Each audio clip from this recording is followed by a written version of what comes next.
日産セレナ C26S ハイブリッド車のオルタネーター修理代をタダにする方法。ここでは、日産セレナ C26S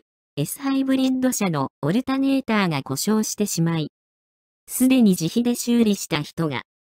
その修理代を全額返金してもらうという方法をご紹介いたします。日産セレナ C26S ハイブリッド車とは、2012年8月に発売された当時人気だったミニバンです。S ハイブリッドの S とは、スマートシンプルハイブリッドの略で、通常のガソリンエンジンの動力に、電気モーターからの力もプラスすることによって、駆動力をアップさせる機能を意味します。また、それに加えて、アイドリングストップ機能やバッテリーへの充電効率を高度に制御して、燃費を向上させるといった能力もあります。しかし、ハイブリッドとは言いますが、トヨタのプリウスのように、電気モーターの力だけで車を走らせることはできません。そして、駆動力アップに貢献させるための条件や発動時間も限られており、その恩恵を受ける機会はごくわずかです。しかも、S ハイブリッドとしての機能を実現させるために、高価なアイドリングストップ車専用のバッテリーを2つも搭載する必要がありました。重いバッテリーを2つも乗せることで車重が増え、せっかくの燃費向上効果は相殺されてしまいます。一度に交換するバッテリーの費用も当然高くなるため、長期的に考えると、S ハイブリッドではない通常のモデルよりも、メンテナンスにはお金がかかることになります。そして、この車種には、動力伝達機構の要である CVT に問題がある車両があったり、車体の剛性を強化するためにあるクロスメンバーのブッシュが切れやすいという弱点もあります。こんなセレナ S ハイブリッドではありますが、ミニバンとしての機能性は抜群で、とりわけ、子育て中のファミリー層には、当時、絶大な人気を獲得していました。販売台数も、常にトップクラスで、ショッピングセンターの駐車場には、右を向いても左を見ても、セレナが並んでいるという状況もありました。さて、その流通量の多い C26S ハイブリッド車なのですが、このところ、オーナーにとって頭の痛い問題がまた一つ増えてきています。それはズバリ、エンジンルームからの異音です。そして、その原因はエンジンではなく、オルタネーターなのです。オルタネーターというのは、車で使用するありとあらゆる電力を賄うために搭載された、バッテリーを充電する発電機のことです。このオルタネーターが故障してしまうと、バッテリーを充電することができずに、最終的には走行不能になってしまいます。内燃機関を持つ車のほとんどに搭載されているこのオルタネーターは、おおむね10年10万キロくらいは問題なく機能するものです。10年選手になってからエンジンをかけようとしてもセルが回らず、バッテリー上げちゃったかな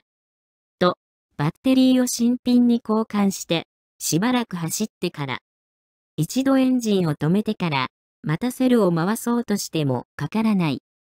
こんな症状が出たときは、大抵、オルタネーターの経年劣化による故障の場合が多いです。しかし C26S ハイブリッドにおいては、新車購入から数年で、このオルタネーターから異音が発生するようになる車体が出回っているようです。エンジンをかけると、エンジンルームからウォンウォンと不快な音がするようになるのです。その音は、エンジンの回転数とも連動しているように聞こえ、走行中は、電気モーターのような音に聞こえます。そして、エンジンが冷えている始動直後が、最も大きな音として感じます。オーナーは、最初に、オイル交換や添加剤を試してみるでしょう。しかし、オイルを変えても添加剤を投入しても、エンジンルームからのメカニカルな異音は消えません。そこで、アイドリング中にボンネットを開けてみると、ベルト類があるあたりから、悲鳴のような異様な音がしていることに気づきます。オーナーは、ベルトの泣き止めを吹きつけたり、ベルトの交換をしてみるでしょう。しかし、一向に、そのやかましい音は収まらないのです。なぜなら、その音の発生源はオルタネーターだからです。オルタネーターにあるクラッチ内蔵式プーリーという部品の劣化が原因で、このけたたましく不快な音を奏でているのです。この不快な音を我慢しながら乗り続けていると、走行中にプーリーが脱落して大きな事故につながってしまう可能性があります。ですので、オルタネーターから異音が発生するようになったら、すぐにディーラーへ行って、新しいものに交換してもらうわけですが、このオルタネーターは、S ハイブリッド用のために作られたと言っていい、特殊なもので、通常のものよりも高額なのです。工賃込みで20万円弱するでしょう。リビルドと呼ばれる中古部品をオーバーホールした再製品に交換したとしても15万円弱になるかと思われます。まだ数年しか乗っていないのに痛い出費です。ただし、メーカーや販売店の保証期間内であれば、当然、ほぼ無償で修理してくれるでしょう。問題は、オルタネーターを対象とした保証が、その保証期間を過ぎていた場合です。無理を言って無償で直してほしいとお願いしても、受けてもらえなければ修理代はオーナー負担になります。かといって、修理をせずに放っておいて事故になってしまっては目も当てられません。仕方なく、自腹で修理をしてもらったという方がすでに大勢いることでしょう。その修理代が全額返ってくるかもしれないという方法をご紹介します。それは、自動車の不具合情報ホットラインという国土交通省のウェブページへアクセスするか、電話で直接報告をすることから始まります。ウェブページからは入力フォームに従って簡単に情報を入れることができますし、フリーダイヤルの電話で報告することもできます。ここで報告された不具合情報は、国土交通省の自動車局審査・リコール課というところで、調査・分析されます。そして、設計や製造に問題があり、保安基準に適合しない可能性があれば、いわゆるリコール対象となる可能性があります。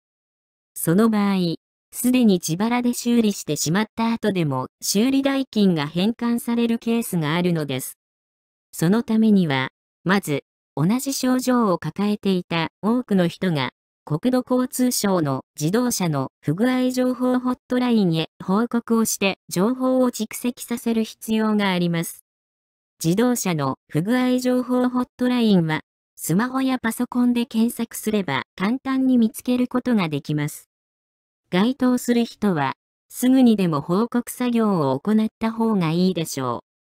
う。おそらく、メーカーとしても、この車種において、オルタネーターのプーリー部分に不具合が起きていることを、すでに十分把握しているのではないかと思われます。同じ C26 でも S ハイブリッド車ではないアイドリングストップモデルに対しては、2013年の時点で、オルタネーターのプーリーに関してリコール届出があります。しかし、S ハイブリッド車に対しては、2020年10月現在において未だにリコール対象ではありません。一刻も早く原因を究明し、その改善措置を行ってもらいたいものですね。以上。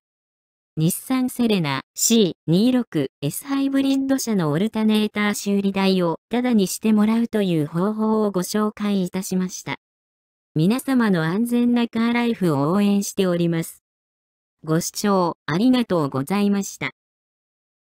今後もより一層有益な情報を発信していきたいと思っておりますので、